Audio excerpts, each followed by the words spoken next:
Hello and welcome to Immigration and Jobs Talk Show. I'm your host Sam, and before moving ahead, let me read out a very important disclaimer. By watching our videos, you agree and understand that the information provided by our experts and attorneys, including comments and replies from users, is not legal advice. So, use of information is at your own risk.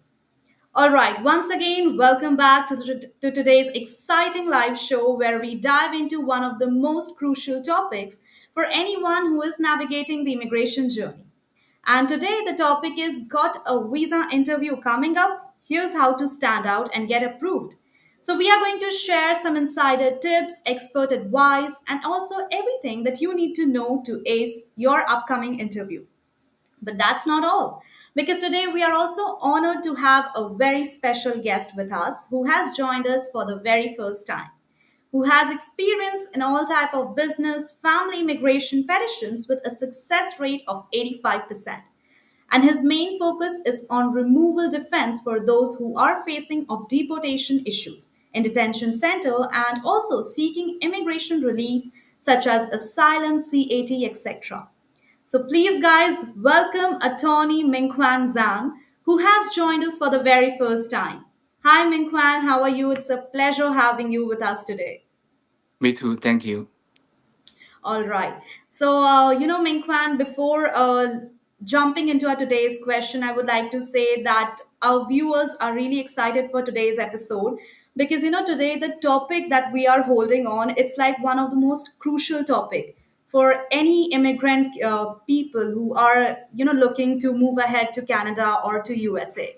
So, what can you say that for today's episode, what they can expect from you? What expert advice you would like to give them? Yes, thank you, host. So, based on my experience as a business immigration lawyer as well as a removal defense lawyer, I will provide audience the insight information from my perspective. Also, I did research before having this interview series, so I really look forward to share my inside information and my analysis as to what is the best choice for you if you want to obtain any immigration benefit or at the consulate interview. All right, that's great. So, Mingquan, before jumping into question, I would like to say that how was your visa interview? I mean, how was your first visa interview? Oh yeah, so it was very interesting. So again, I moved to the United States actually 2013, and during that time, I had a decent life in China. So for me, at first, like I was 23, I just tried to apply a tourist visa, and unfortunately, like it was very strict back then in China. So actually, my first visa was rejected. And then I realized, oh, the purpose of me going to the United States is actually to find another choice of life. So I studied English. I took the IELTS test, and I applied F1 student visa, and then it got approved. All right, that's really good because most of the audience they can connect with you because they also face some rejections and some approvals as well. But I think this is great that you also shared your experience and our viewers also got to know something about you. So, Mingwen, let's begin our very first question: that how important it is to understand the specific requirements and criteria of your visa category. Yes, thank you. So again, use tourist visa as example. When my client come to me, I only gave them the suggestion besides preparing the material, due to the reason that the consular needs to like give interviews to many candidates, and it's kind of based on the consular's discretion. So I always want the clients to think whether B1, B2 makes sense for them. If it is, and go for it. If it's the only choice, and then we just use the you know, basic financial information and our sincerity, for example, purchasing tickets, and to show we don't have immigration intent. At the same time, like I always recommend them to give like in English like interview, like when the interviewer for example, in China, they can speak Chinese, Mandarin, or Cantonese, but I always suggest my clients to speak English with them, since that is more friendly and can boost a tiny bit like chance to get the visa approval. All right, that's very insightful, I would say. So, Mingwen, following this question, I would like to say that what are some common mistakes that applicants make in this regard? Yes, I would say like research, like if, for example, the candidate really rely on the agency or the lawyer to prepare the material and with the expectation to get B1, B2 approval is really not as certain. So again, like the interview is actually the last stage. And what I suggest is to exploring more like visa options. For example, like I have clients who is hardworking, like agriculture worker, but like he just say, "Oh, I actually want to remain in the United States longer, not just like a tourist visa, and I also want to have the authorization to work." And then I recommend that client, "Oh, you can actually consider H2 agriculture worker." H2A, agriculture worker visa category, work with a union or agency. Then with that, your interview usually gets approved, since like the United States need labor. So again, I do believe like to see like which visa fits you works better. Another example will be H1B. So H1B, there is like a visa lottery requirement, but on the other hand, there are like a non-profit research institution. If, for example, I have a lot of like Indian like friends, cousins who are scientists, and when they like apply H1B, they actually don't need to participate visa lottery. And for those individuals, like United States is very welcoming them. Um, Rather than, for example, try to apply a tourist visa, kind of speculate. I do believe like find the visa category fits your personal situation and professional goal is very important. So, Minkman, as you said that it's not necessary to, have that lottery system. I mean, to participate in that lottery system, as US is welcoming towards immigrants. So, but nowadays, I think you are well aware that what's happening around the world, that most of the people are turning anti-immigrants and they are not liking that. I mean, some of the other immigration issues are people facing that they are not allowing immigrants to visit their country. So, what can you say on that? I mean, what is the reason behind that? Why people are becoming so anti-immigrant, and I mean, what will it lead to? I I believe it's about like available public information, also about the market condition. So for example, if we have like 10 outstanding like people from India and wants to take job and they are so much better qualified maybe than a local candidate who just meet the like minimum requirement to take the job.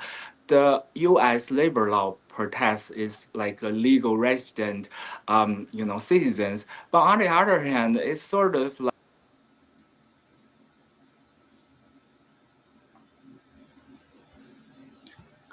I think due to some reason, Mingquan has lost his connection, but not to worry, he'll be back. So right now, I can see, hello, hello. yeah, I'm back. Mingquan. Can you hear? Oh No my God. worries. Yeah, I think you lose the connection, right? Mm, all right, so now, oh my God, I can see there are so many viewers who has joined us. Hi, Prashant, thank you so much Yes. for joining. So, Menkwan, the great thing is that our viewers are so much eager to know the answer. But sure, Prashant, we're definitely going to take up your question and all your queries. So, Menkwan, please continue with your, please, the statement that you were mentioning about. Yes. So I do believe it's like superficially you may believe like the information can be accurate, but again I feel like applying a visa is one's own determination. For example, the GDP, the payment, the exchange rate can also be a motive to live here in the United States, and I do believe that is legally allowed. So again, I do believe, like for example, people with higher education, they may do their own research first and try to see, oh, which agency makes sense, the tourist visa agency or a law firm which can give them like directly a green card, or like the work visa.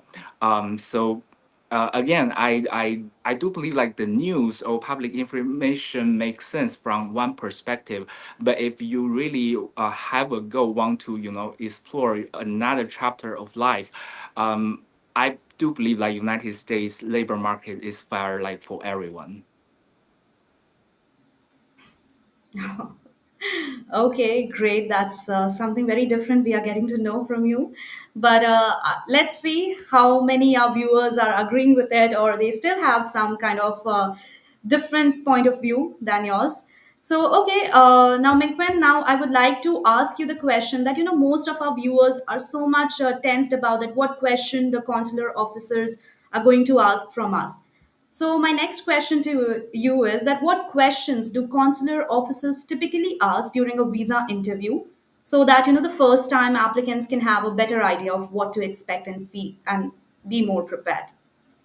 Yes.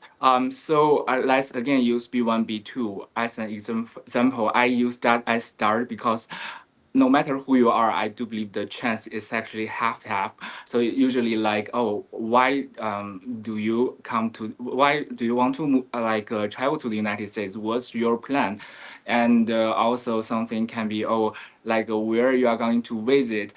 So it's like story. I actually met a guy who operates a travel agency and help people obtain tourist visa. So with that business construction, he kind of gave me some idea about what they prefer about the answers. So but again, it's like I was like a 10, and also I'm now like specialized in immigration. So again, I do believe people can search online to like figure out the question and give the best answer. But I always suggest client take step back, like what's the ideal choice for you, what's the strategy, whether this plan makes sense. And that's for B1, B2. But for another example, why I mentioned like H1B before, I personally actually moved back to the United States with H1B visa. So when there is a petition approved by the USCIS, the consular really gives deference to the decision from the USCIS. So again, like my that interview, my personal interview, just only took about 5 minutes. Like he gave me a brochure, oh, it's about like labor rights, and then he asked me, oh, tell me what it is, and I was like, oh, it's about immigrant rights in the United States as like a non permanent legal resident, like a worker. Another example can be, it's just my personal view. I have a client who is an artist, and actually he overstayed the visa.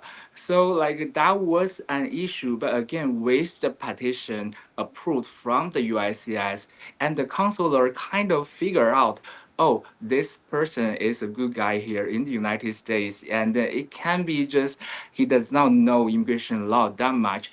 So again, with the long resident credit, um, in addition to his background as an actual no ordinary artist, so his visa got approved. And also like it's just from like my experience, I also explored the pool. The pool mean like, oh, what usually immigration lawyer answer this question. So I always give standardized answer as well. So when you file, for example, L1, like a international entrepreneur, like a work visa, and it was approved by the USCIS, sometimes the counselor may just let it go. Oh, how did you know this company? What's your plan? That's it. Visa approved. And it also can be, you are the majority shareholder of the U.S. corporation, right? If the client say, oh yes, but for L1, it has to be an foreign entity owns at least 50% of the share, um, in in the U.S. company. So when that happens, results can be bad because the counselor has the discretion to reverse the wrong decision from the USCIS. So again, when I review that sort of package, I always tell the client, oh, so what is L1 visa? Why, in this case, actually, I personally can be the 50% owner meet the criteria. So the argument can be, oh, I own solely the Chinese mainland company, and the U.S. Is kind of is a sole proprietary ship, so it still qualifies me as executive manager. So again, sometimes it has to be go very detailed because you need to in case whether the counselor will go very deep about the questions, and also family based. As example, if I-130 is proved by the USCIS, but the spouse lives in another country, needs to go through the consular process. So the consular actually performs the USCIS officer interview job duties. So for the I-130, usually how can you prove you guys are spouse? So with the petition package, it's just photos, letters, but with the interview, client kind of need to review the package, the information in the package. Oh, when did I meet my husband? Oh, how did we get into the relationship? And then again, it really adds to the client, but always tell them needs to be cautious about the preparation, because if they, for example, 50 is the passing score, we need to at least hit 80%. Wow. I think that was really detailed and that was so good. So thank you so much, Mingquan, for such a detailed answer. And Mingquan, we also have so many viewers who are watching us right now. Prashant, and he is saying, wait, let me, yeah, he's saying great information. Thank you so much, Prashant. And then Vinod is also saying that, yes, definitely, he's also agreeing. And Mingwen, we have Shikha who is asking a question that my parents are currently in the US on R2 visas, and I have also applied for an F1 visa. If asked about my parents during the interview, should I disclose that they are in the US, or is it better not to mention it? Oh, again, it's 50-50% answer. So some lawyer may suggest a client, oh, don't mention that. The counselor may believe, oh, whole family moved to the United States, never want to travel back. But when I represent client at the removal proceeding, I realized actually the government prefers the community tie and family tie in the United States. So when the family is a unit here in the United States, regardless what type of visa, the entire family works hard together for their life, will actually help the economy and the society. So I always tell the client, okay, we need to disclose every possible prejudicial information to the officer, because for example, one time this F1 visa rejected, I have the evidence of what the officer stated the reason for rejection, and then if it can be immigration intent, or how my parents are in the United States already. We can schedule actually a second interview, and before the interview the lawyer is allowed to fax the consul late our lawyering letter, and they read the letters, and then take that into the consideration, as oh, it's actually not a significant social cost. So my view to give client advice is about the social cost or not. Like when the counselor believes, oh, for example, I'm a successful businessman and I just want to explore my opportunity in the United States, I may just, apply immigrant visa. So in that like perspective, they kind of open to the idea like gave you the tourist visa, even that person really has the money to immediately apply, like for example EB5 investment like green card. So again, like I always suggest client to disclose all the information. Honesty is the best friend. Of course, of course. That's not only important for professionally, but also personally. That's a very good advice. So, Yeah. Shikha, thank you so much for participating in today's session, and I hope you got your answer. Okay, next up we have Prashant, and Prashant question is that how can I best prepare my documentation to ensure it aligns with the consular officer's expectation? Yes. So again, now we have to use first B1, B2 as an example, and then the petition with the USCIS and then forward it to the consulate. Another example. So, for B1, B2, I always when I help client prepare for B1, B2, I translate the document and I make the format like clear, and also I don't put unnecessary information. For example, bank statement. When we know we did not like forge the document, we can just like highlight the important part like high balance, and then for example if each month we have a lot of transactions, I will only like select maybe one page as an aspect, so like when the counselor like flip it out, and then like the counselor can really tell, oh, these are the balance instead of like flipping a lot of pages. Another example will be like employment verification letter.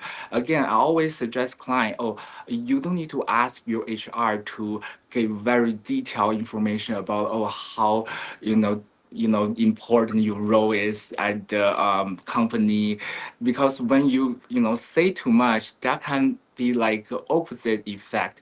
So again, I always say, oh, if the like HR just write one sentence with the company letterhead, we are just gonna use it because that's authentic.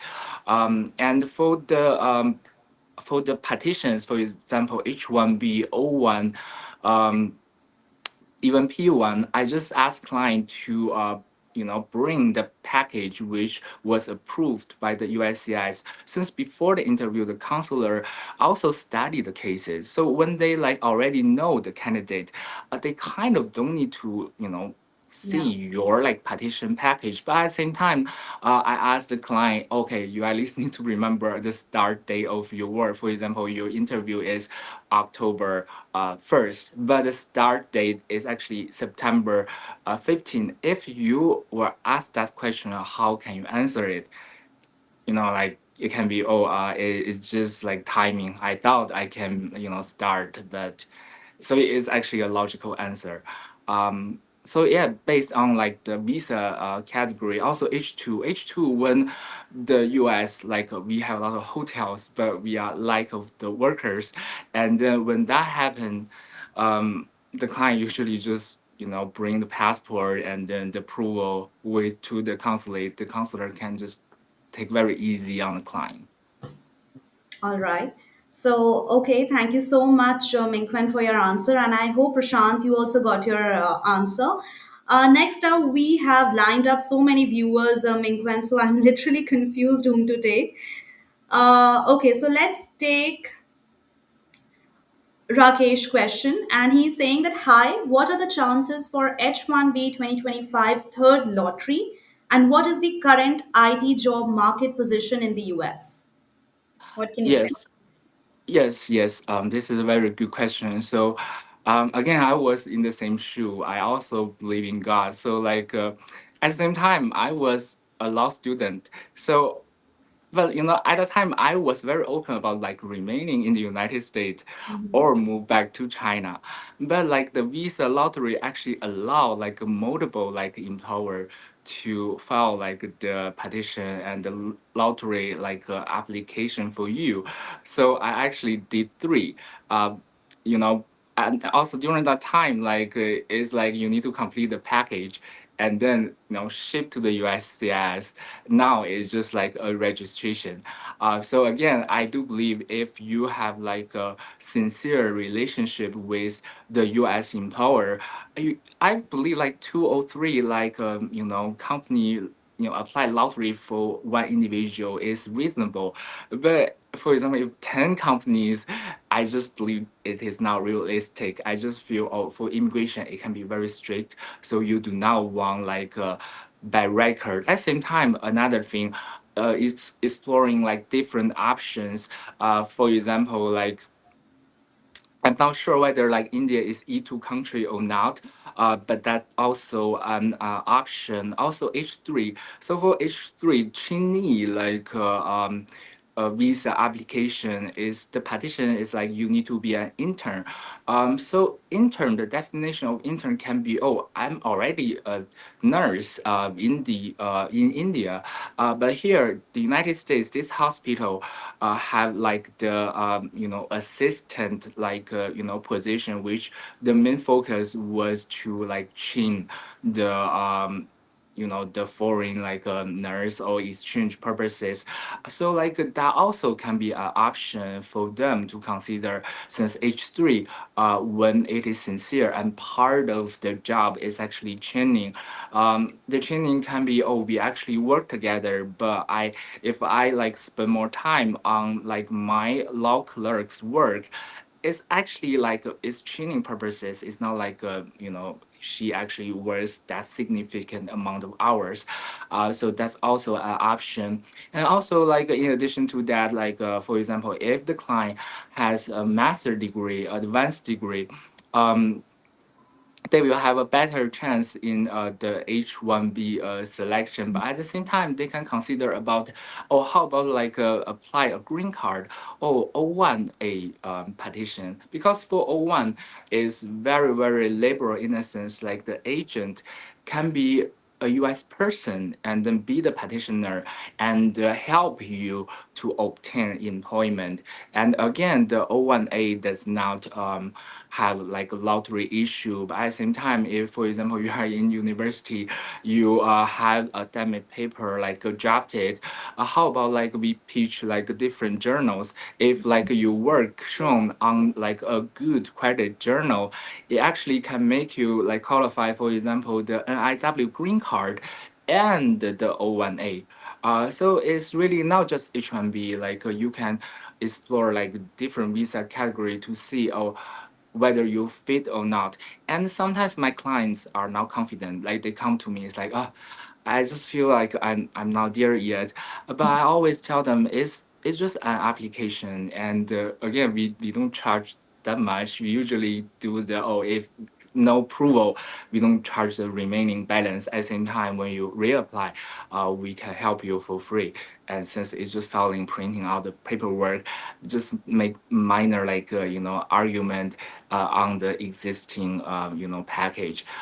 So again, it's like H1B is one option, but if you really work seriously on your professional life, I do believe like O1A also can be an option. And if you feel, oh, I have like training opportunities in the United States, it can be like a H3 petition as an intern, or it can be a direct like an IW green card, and then it's 10 year. When you get approval, you wait like 2 3 years, and then you can just use that to try to see if you can make a life here in the United States. Wow. Thank you so much, Mingquan, for your question. And thank you so much, Rakesh, also for your, doubt. I hope you got your answer. And next up, we have question from LinkedIn. Okay, guys, in case if you guys still having any doubt or any problem that you would like to take a personal guidance, then please feel free to contact Mingquan Zhang attorney. And I would like to read out his number, that is 917-325-6315. And the email ID is mingquan.zhang at oceanviewgroup.org. And his website is oceanviewgroup.org. So feel free to contact him, guys, and he is surely going to help you out in any case or any problem that you are having. Now, next up, we are going to pick up question that we got from LinkedIn. Swapna. All right, so Swapna is saying that my employer haven't received the original H1B approval notice yet. Should I wait to get one or attend the visa interview with a soft copy which we got online as it was applied online?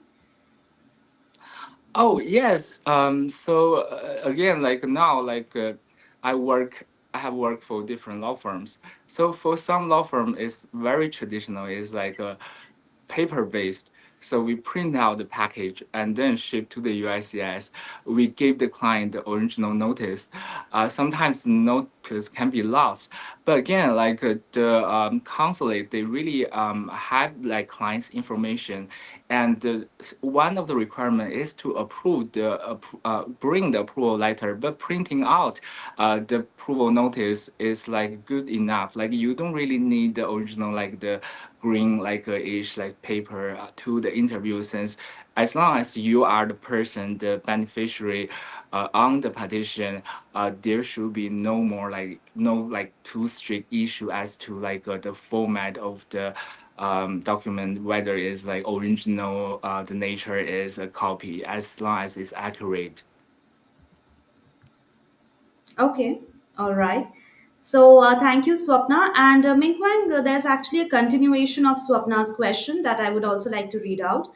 That if a beneficiary is on B2 and applied his COS to H1B with the company A and gets rejected, can he immediately try applying other COS with employer B or try with same employer, that is employer A again?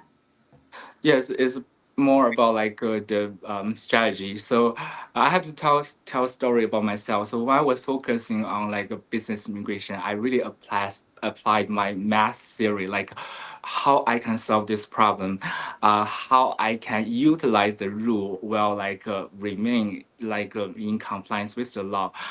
So again, like you are allowed within, for example, you're here in the United States like 6 months, period, you have the chance to change your status.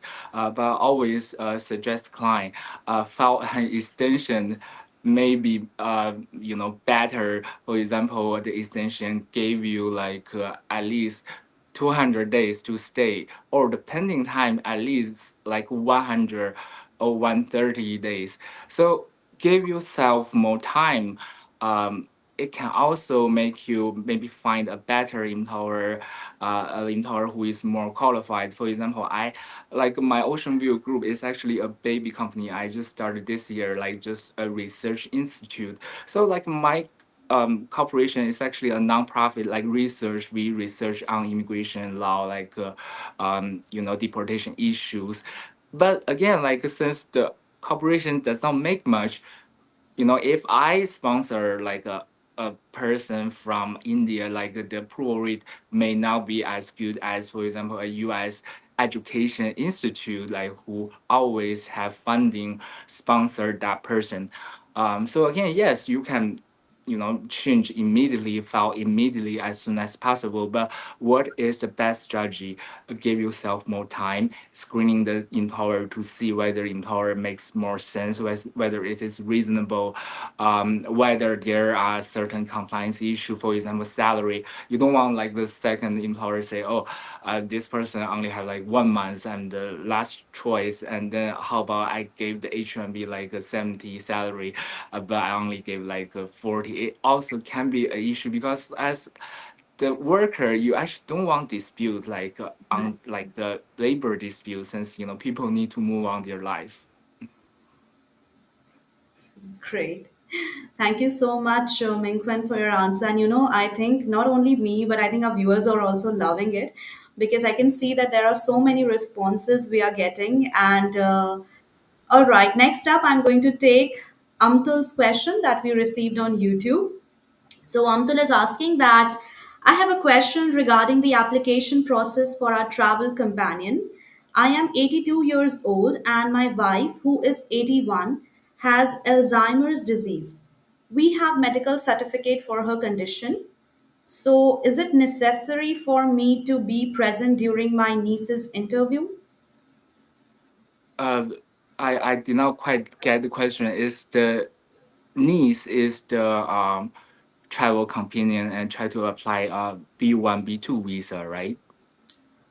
Yeah, I think that also a little confusing to me as well. Yeah, Um, yeah. So I can answer this question, but sorry, I haven't I don't have a client exactly meet the criteria, but I have client, for example, they have children here in the United States, and then like the children are like minors, 10 years old, but the mother got visa rejected, uh, due to certain reason. So I feel that is kind of analogous to that situation as to with certain reason like the officer, even you have minor children in the United States, they don't give approval, so they really view the case individually. But if he asked me this question, if really difficult for you to travel with the person to the interview, I will suggest give more evidence, for example statement the statement write on paper by handwriting and with notarization, the proof of the relationship. So even the counselor may doubt, oh, this person may work for other people or is other intense the risk, but if they see the relationship is really close, no other intent, I do believe the the gentleman is has it does not have to participate the interview. all right. So, Amtul, I hope you got your answer, but I think next time you can give a try.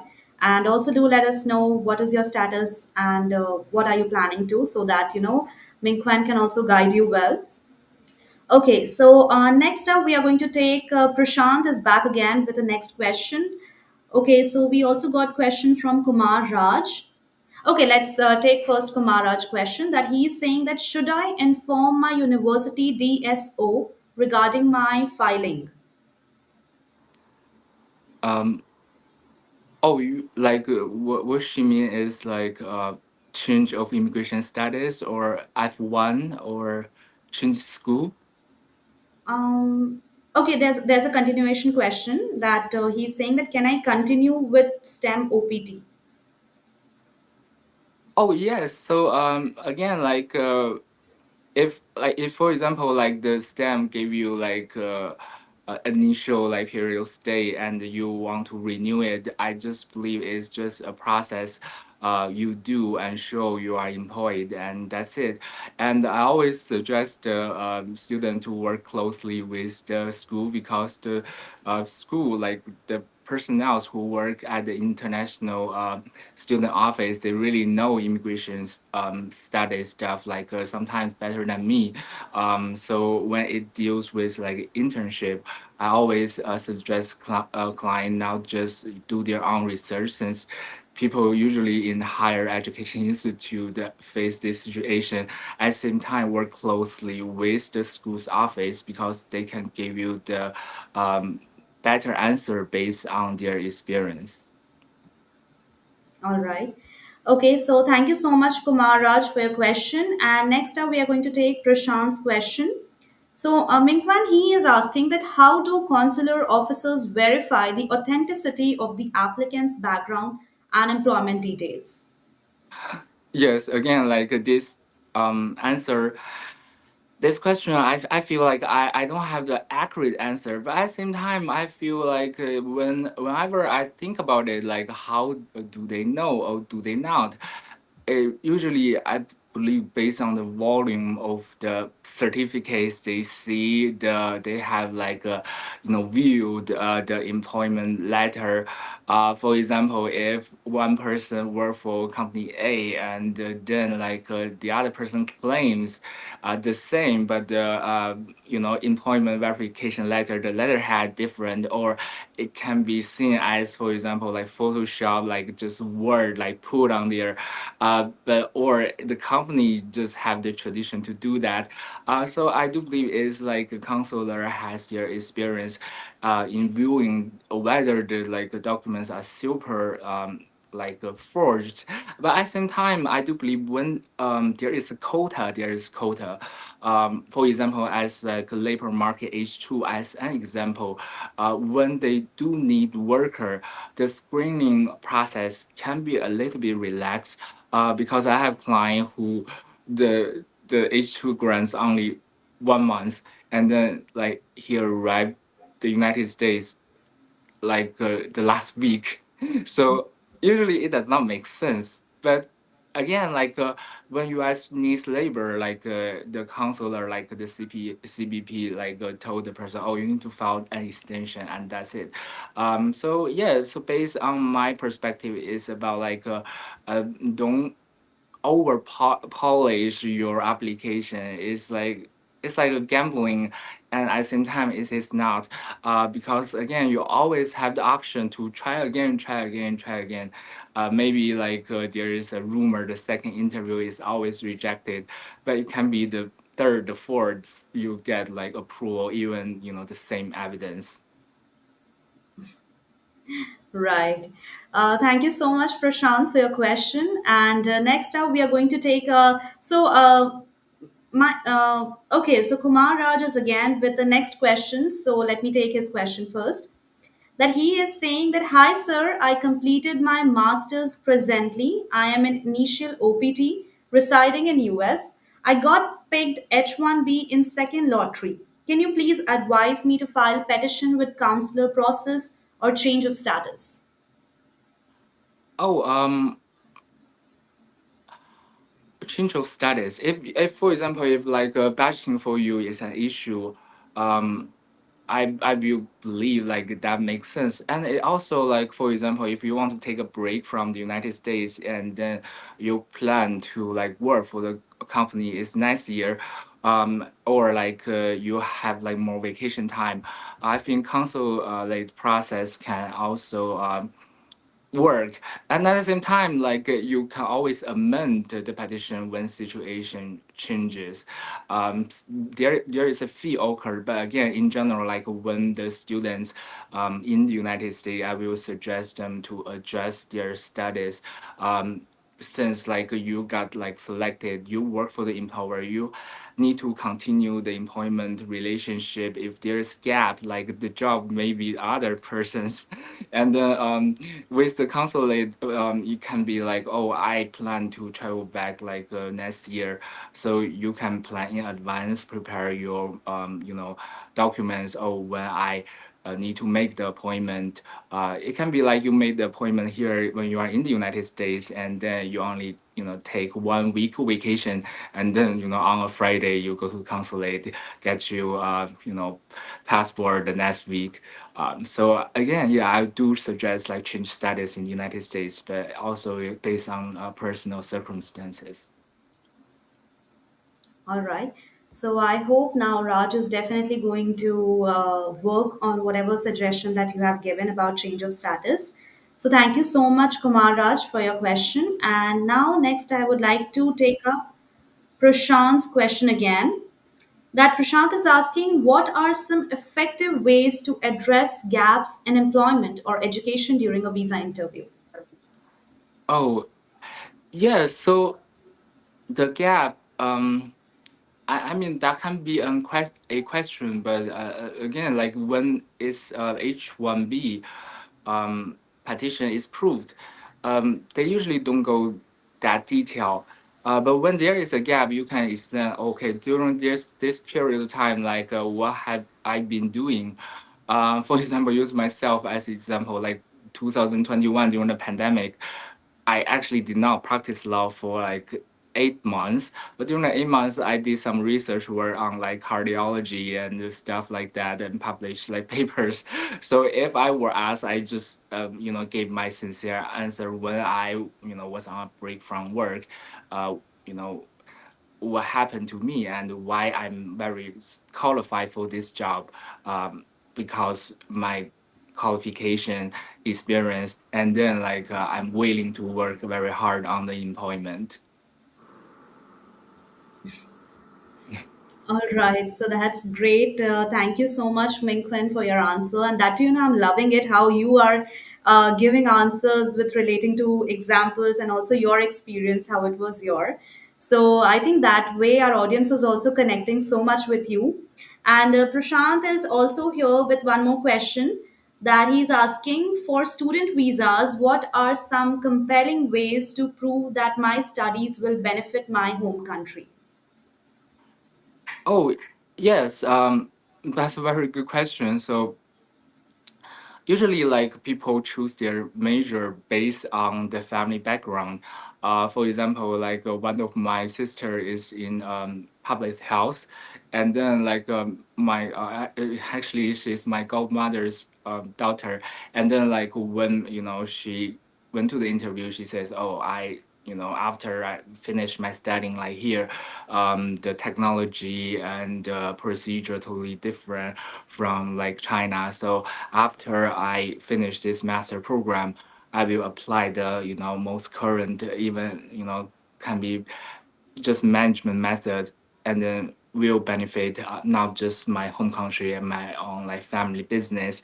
It also can be something like, or if the person like a family member work in different field, and why you choose for example international business, then it can be something like, oh, I do believe like there are a lot of trade happens, for example like India, United States, even Vietnam, and then when I move back with my background and I can learn English better here, then like it make more sense because this can be an advantage in my home country.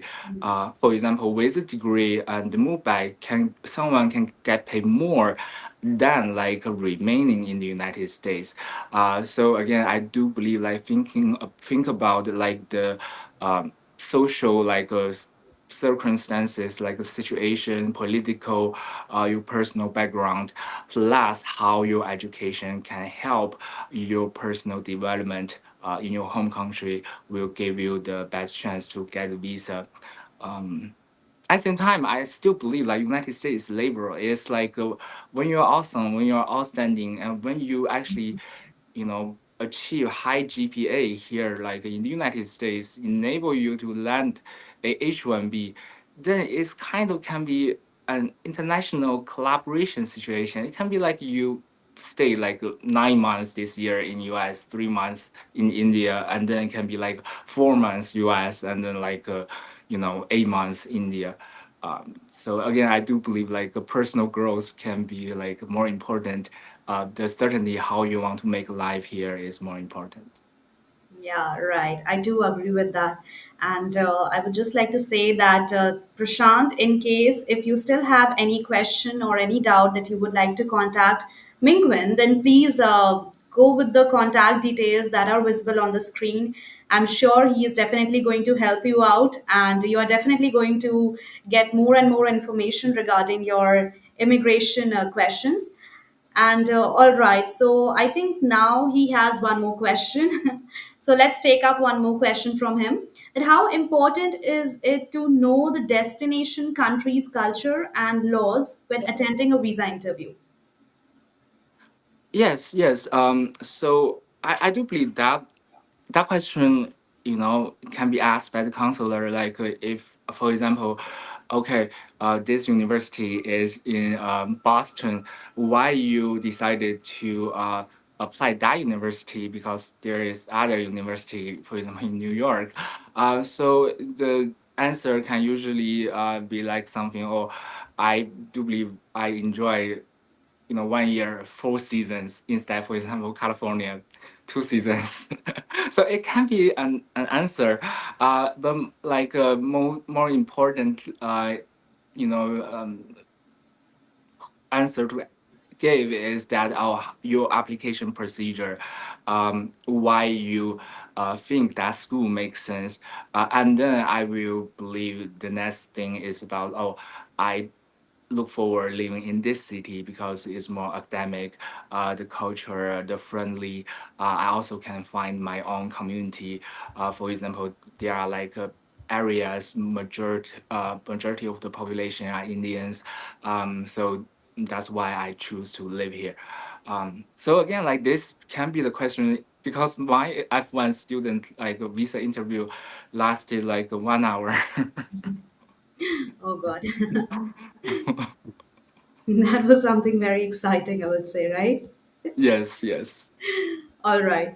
So I think we have few more questions from our audience, but right now, Mingquan, I would like to ask a few questions from Facebook group also, where our audiences share their queries.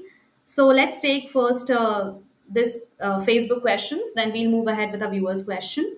So, Minkman James Rai, he's asking that I'm currently married and my spouse, who holds an F1 visa, is scheduled to fly to the US soon. To join them, I have an F2 visa interview scheduled for next year. I need assistance with preparing the necessary documents, particularly regarding the submission of photographs and other required materials for the interview. Any help in ensuring that I meet all the requirements and present a complete application would be greatly appreciated. Oh, yes, yes. So again, for F2 visa, when there is F1 visa approved, usually there's not much like issue. So what I always suggest is like a search, like for example, like the search Google, and then you can see like a lot of law firms they give like blog articles as to the documentation list. So that usually is the first place I go to since it's easy read. And as to the photograph, I always suggest client to go to the professional like um, studio to get the portrait since like you ask the photographer to make the passport style photo when it is uploaded they know what they're doing, you don't need to fix it yourself. And at the same time I will suggest the client after if you want to do it yourself, that's totally very reasonable. You read like the lawyer blogs as like secondary resource, and then you go to the DHS official website to see oh for F2 what are the list and whether there is something missing.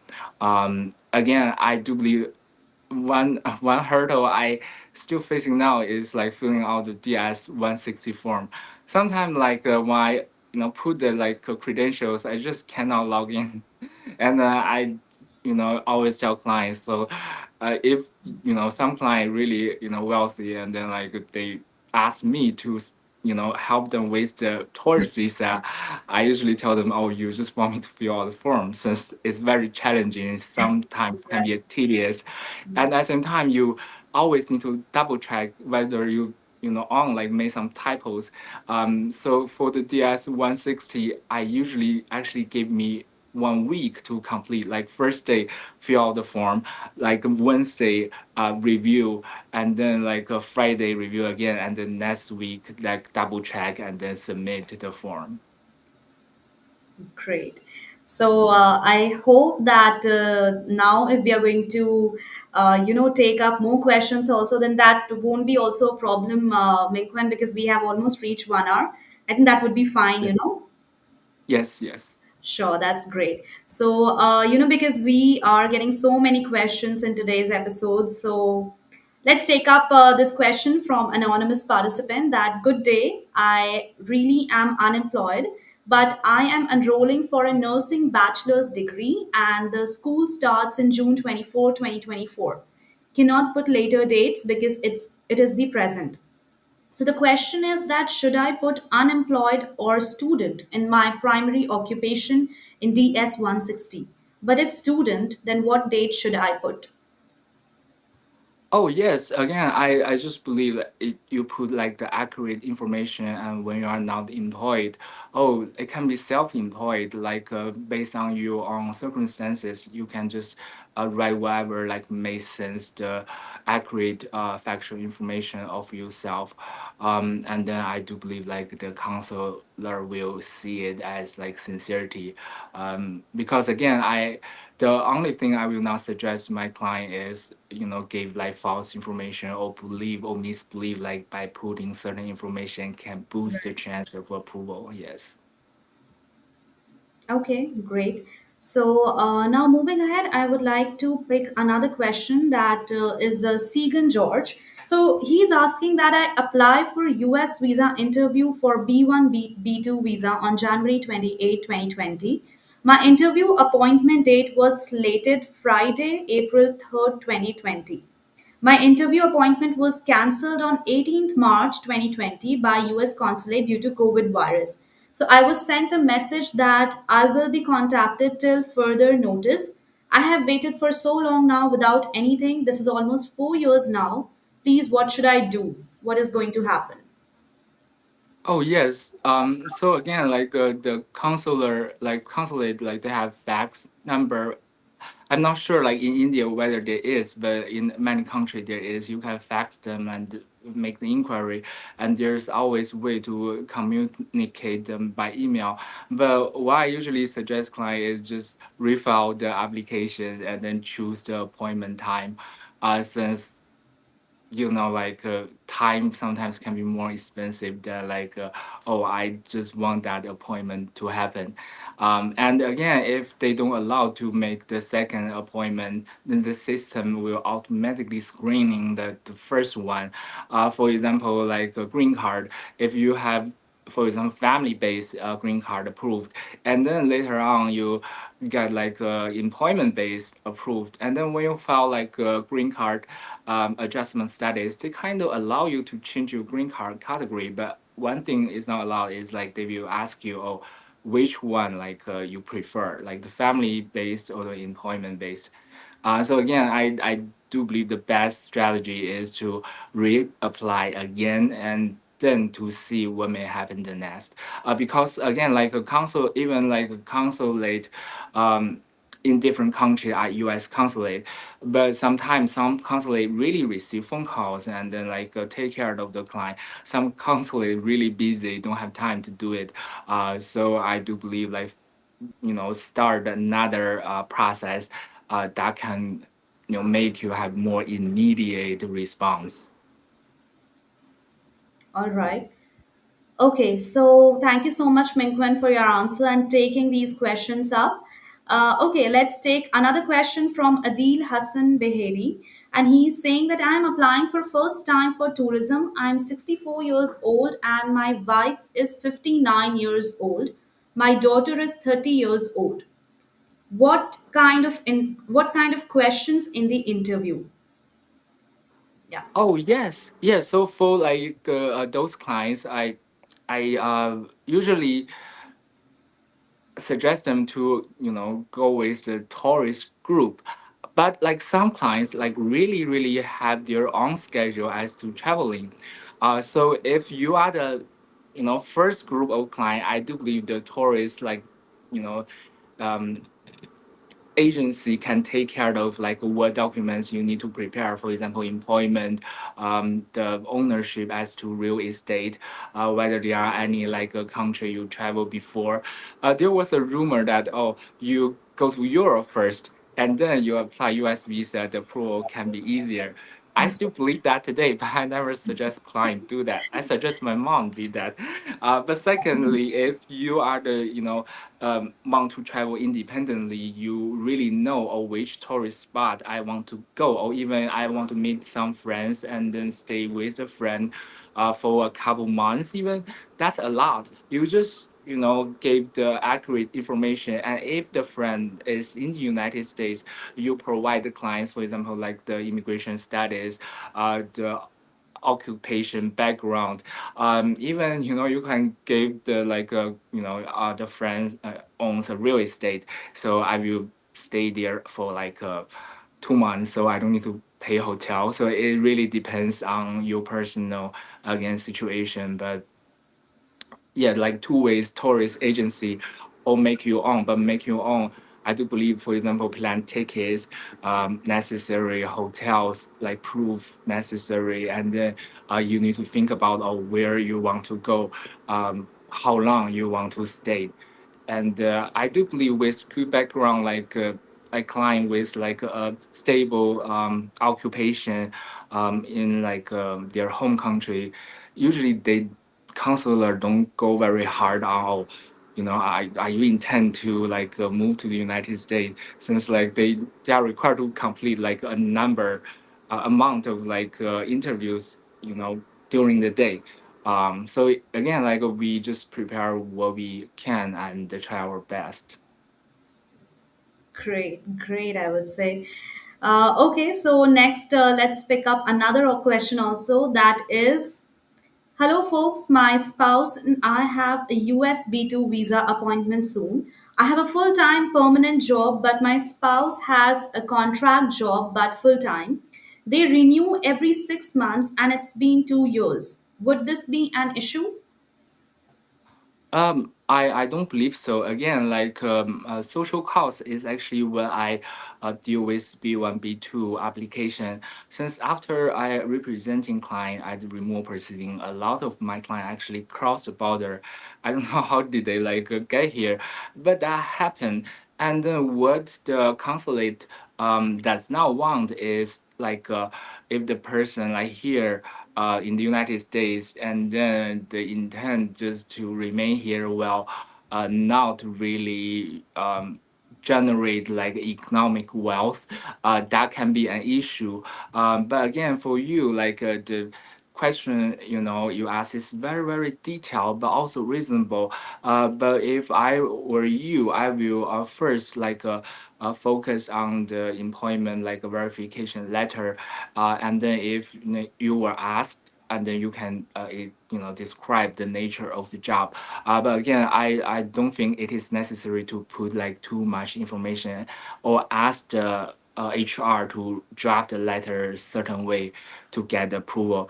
And at the same time, like the assets, and if for example I'm the counselor, and then I see, oh, this person owns like a few real estates, and it's just not possible now taking care of the real estate. So that also can be a plus factor that they will approve your visa application. So again, I just believe like if the sheet to approve a visa is like a 10 criteria, I do believe employment is just one, and your question is kind of within that one, and then not very very determinative. All right. Thank you so much, Mingquan. And we have few more questions from our viewers.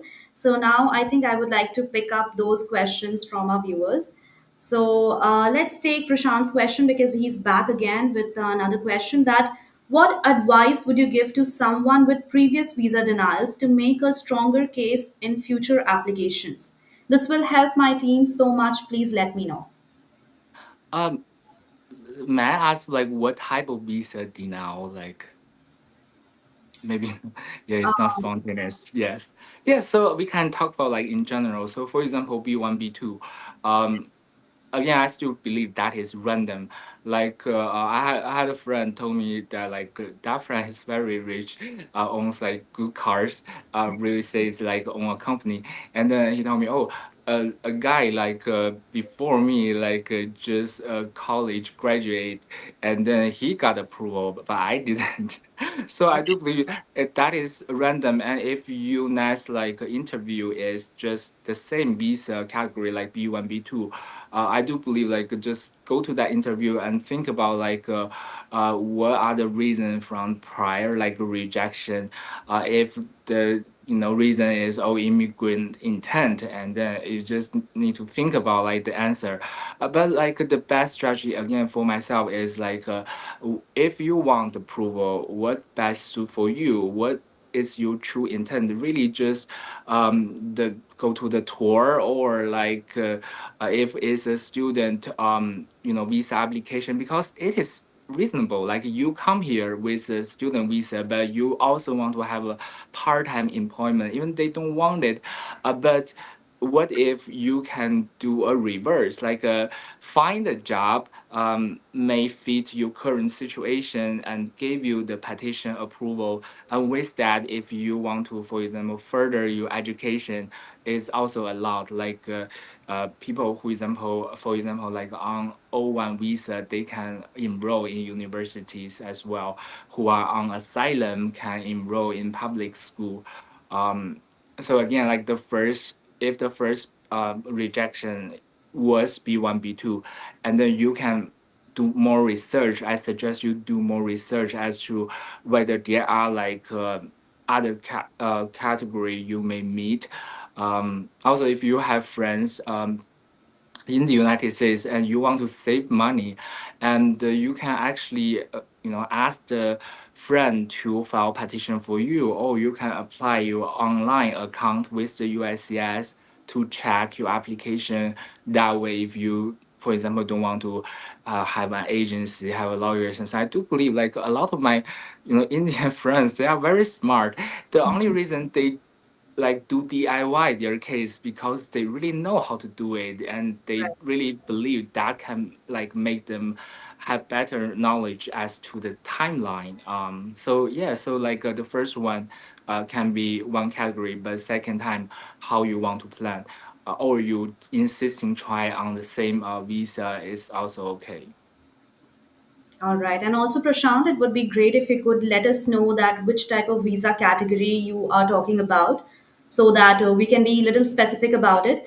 And Mingquan, there is okay, so Prashant is also saying thank you so much for the information. Thank you so much, Pleasure. Prashant, also for your participation. And okay, so Mingquan, I think this would be the last question that we are going to pick up for today's episode. Or would it be okay if I would, extend the time for just 5 more minutes? Oh yeah, yeah, yeah. My pleasure. My pleasure. All right. Oh, that's so sweet of you. Okay, so Kumar is asking that, sir, as a F1 status with initial OPT, can I continue with OPT and STEM OPT after approval of H1B petition under consular process approval? Um, I will say this is a yes and no question. I feel it's about like personal choice. So if like you OPT have more time, and then the start time is like as of like now, and then you want to use the remaining, but again, the H1B is like a period of time, and you can kind of tag the time.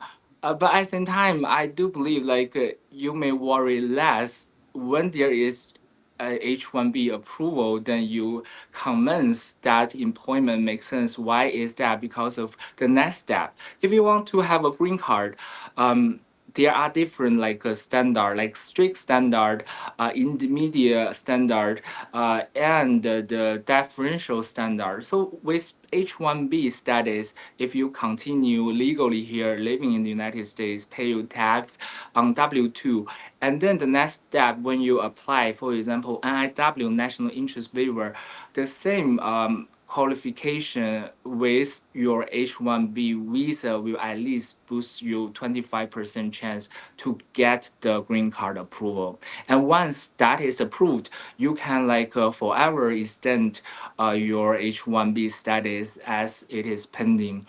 As like for example, there is a waiting time for the visa like a quota, for example, India, China, stuff like that. Mhm. All right. Okay, so thank you, Kumar, and thank you, Mingwan, to you too as well for answering every question so patiently and so in a detailed way. So I think this would be the last question that we are going to take for today's episode. That is okay. This is very interesting. I would say that Prashant is asking that are there any red flags in an applicant's background that consular officers look out for, and how can one address them if they exist? Oh yes.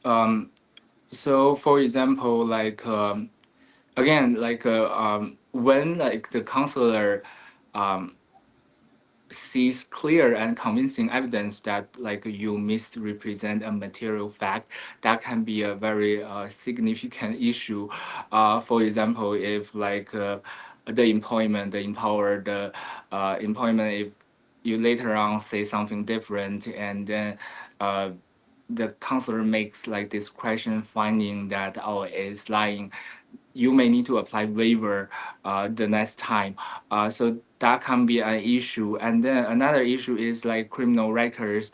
For example, the criminal like conviction with moral turpitude, and then it kind of, again, like per law, you don't get a visa, but you're still allowed to try the interview. So again, my practice is very liberal. It's not like, oh, based on the statute, you're not eligible since there was a criminal conviction. But what if that conviction has some issue, and at the same time, like DS 160 is just an application, you can just go and try, which is like you have the budget. It's no big deal to get the rejection. At the same time, like another strategy is, again, like for example, the waiver. Like if the person like you know has like family member who is a green card holder or a citizen in the United States, the 601A waiver, actually the approval is not very difficult. So again, that can be one situation. The next situation can be example is like oh. Uh, I'm a new graduate and my age can be awkward. For example, like I'm 27, but my bank, like the money in my bank account is just like a decent, like a white collar, like employees income. So that can make them make the presumption of like, oh, maybe immigration intent. But at the same time, like again, you can try to see whether there are, international labor unions here in the United States, have job opportunities.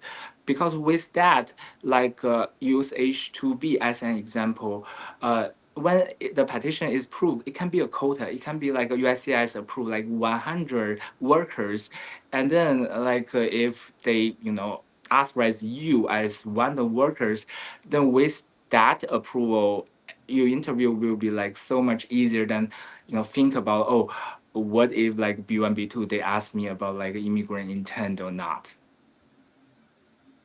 Great, yeah, definitely. And thank you so much, Mingwen, and also to our audience, who has participated so actively in today's session. And Mingwen, almost we have crossed an hour, asking so many questions, and we didn't even realize that. So I think from my side, I really, really enjoyed today's episode. Can you please tell that how did you enjoy that today's episode? Oh, I believe today's episode is very interesting and necessary, and I really appreciate everyone's work here, and I enjoy that as well. Also, it flashed me back the time when I was a first year associate, because when you are first year associate, it actually not much like a lawyering work. It's about like memorization, about calculation, meet the deadline, offer the client best strategy, because you don't want the client, oh, you can travel back and then stuck like in the home country. So I try my best to help, and I look forward if we can have another episode. Wow, that's amazing. And I think I'm really excited to, continue these discussions and have more and more sessions together in the future. What do you say, Ming? Yes, Okay. definitely. Yeah, that would be great. So, finally, so it's time to wrap up a very insightful session. And also, guys, if you are leading any problem or any intricacies regarding immigration, then please feel free to contact Attorney Mingquan Zhang with with the given details, that is 917-325-6315, and the email ID is mingquan.zhang at oceanviewgroup.org, and visit the website, that is oceanviewgroup.org. So, with this, I think we have done a great show and it was really amazing. So, that's all I would like to say. And any last message, Minkman, that you would like to share with our viewers? No, it's just I feel very grateful. Thank you.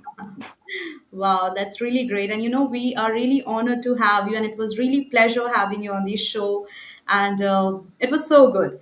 So, to our viewers, also, guys, if you have any questions or want to connect, then please go ahead and contact Mingquan Zhang attorney. And also, don't go anywhere. Stick around because we have another webinar with one of our best attorney guests, that is Chand Parvateni. So, don't forget to join that. And as always, stay informed by liking, sharing, and subscribing to the Immigration and Jobs Talk Show for more updates. Thank you so much, Attorney Mingquan Zhang. It was great having you. And also, thank you so much, everyone, for joining us. See you soon. Thank you. Bye bye.